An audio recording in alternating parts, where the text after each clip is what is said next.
So former Presidents Donald Trump and Barack Obama were in battleground Pennsylvania on Saturday, as I said, campaigning for Senate candidates locked in one of the country's most closely watched races. Much of Trump's speech was focused on himself. What a surprise. Which, by the way, the Wall Street Journal opinion page wrote about, that once again, he comes at the end of a campaign and makes it all about himself. Yeah, on himself, and also pushing debunked, untrue conspiracy theories about the 2020 election. Whereas this was former President Obama's closing message. The kind of slash and burn politics that we're seeing right now, that doesn't have to be who we are. We can be better. And it has nothing to do, by the way, with political correctness or being too woke. It's about fundamental values that my grandparents from Kansas taught me. Values I grew up with, values you grew up with, values we try to teach our kids, values we learn in churches and mosques and synagogues and temples: honesty, fairness, opportunity, hard work. Values that Josh Shapiro and John Fetterman stand for. Values that Joe Biden stands for. Values that were enshrined in our founding documents a few miles from here. A clarion call for freedom and equality that Philly's own Liberty Bell represents. That's what America stands for. That's who we are. And all the people said, yeah, amen. Amen. That is who we are. Amen.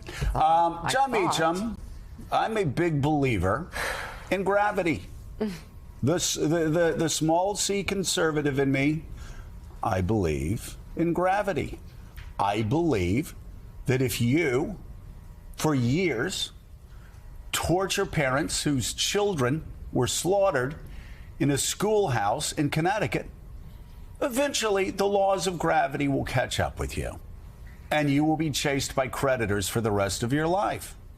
I believe if you lie about stolen elections and you say that a certain voting machine and company worked with Hugo Chavez, I believe that the laws of gravity will catch up with you.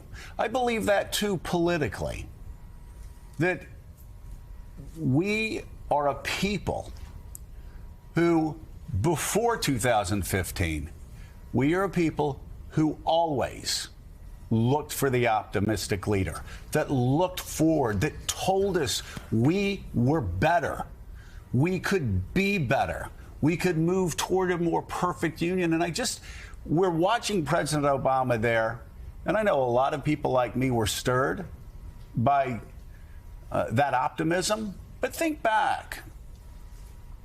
Bill Clinton, I still believe in a place called hope.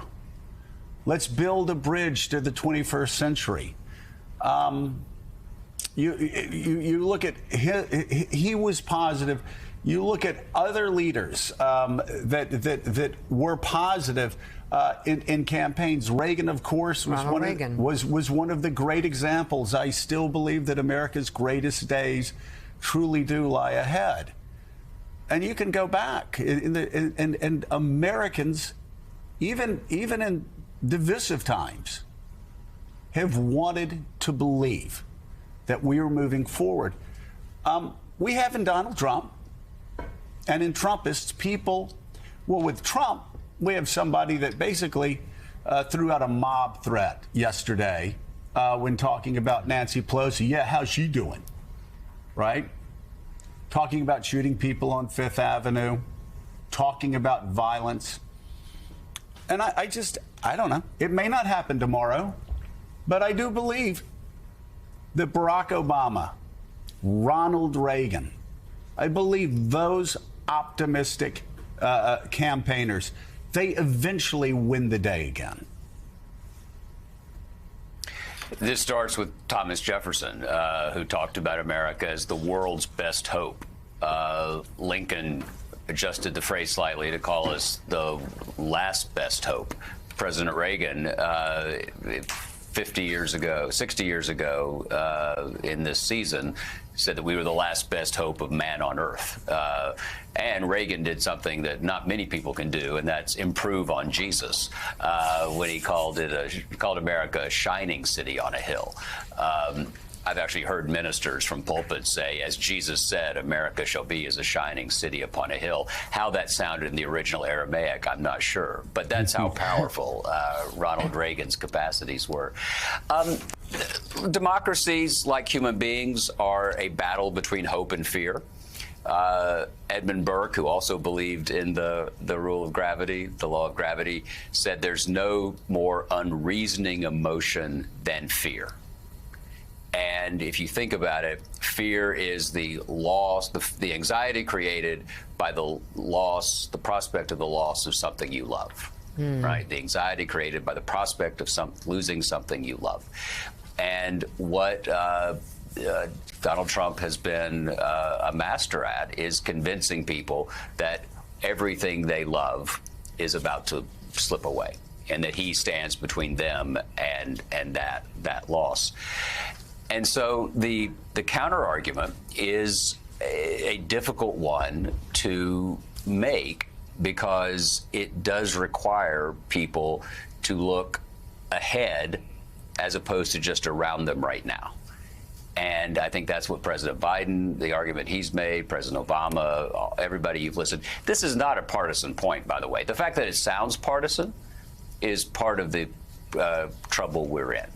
And one of the fascinating things to me about this, because I don't have a partisan brain, is that I really believe that the election of 2020, the election of 2022, and the election of 2024 is going to be about more than a marginal tax rate or immigration or any of the policies that we debate when we have democracy as a mediation of differences.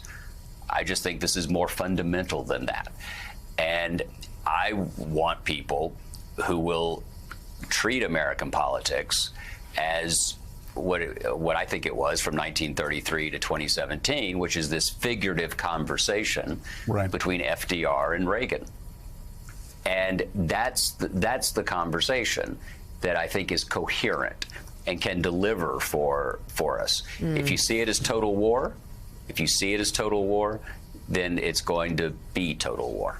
And, you know, Mika, let me use the word fascists. What fascists have always done is they try to link their movement to a mythic past, a glorious past that they are trying to take away from us. So that justifies violence, that justifies hate, that justifies throwing everything away that you were ever taught in church.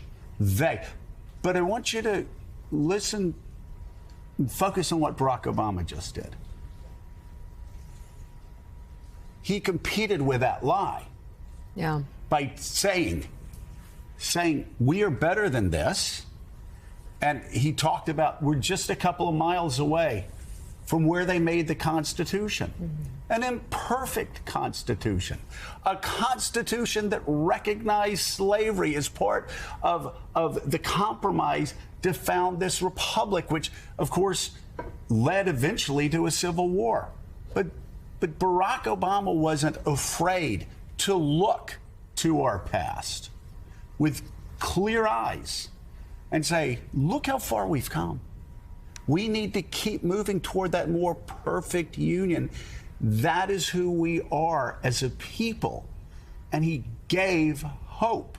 And his vision of America's past, while glorious, was clear-eyed.